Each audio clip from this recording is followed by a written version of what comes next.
He talks about New Age spirituality, and he mentions that it can be very damaging because what a person will do in New Age spirituality is learn that emotions themselves have like certain vibrational Yeah. frequencies that are good or bad.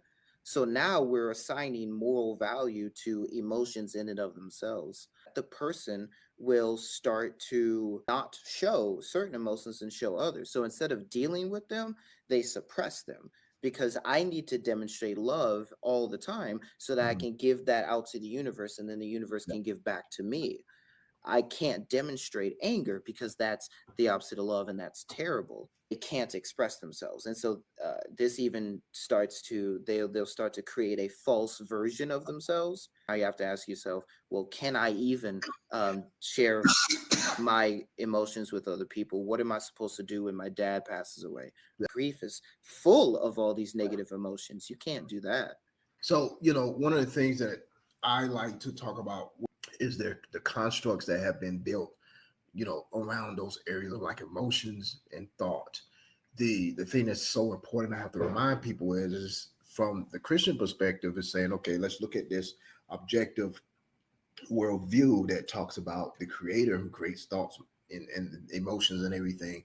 And when we get into, like you said, new age, and the person just says, I gotta put this love out in the world, or I gotta suppress certain emotions because that's painful.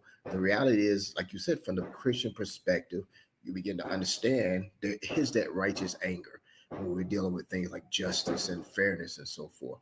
There is dealing with grief. There's times where it says to grieve for those who have lost, mourn with, literally mourn with them. Jesus wept himself, and people's like, look how they recognize here's someone in reality that loved that person that had died. When you read that particular part of the biblical text. But the thing that we have to work with those individuals that have been told just in that scenario, how has that affected you to where you can build relationships? How has that affected you to where you can complete daily goals? How has that affected you to a point where looking at your self actualization and going, who am I as an individual?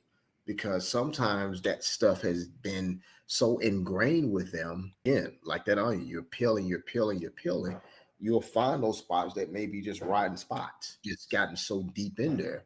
Sometimes we have to do certain, psychodynamic techniques to try to go back as far as we can to have that to find out, okay, where are the areas where this was pretty much downloaded into this person's brain as this is how the world operates.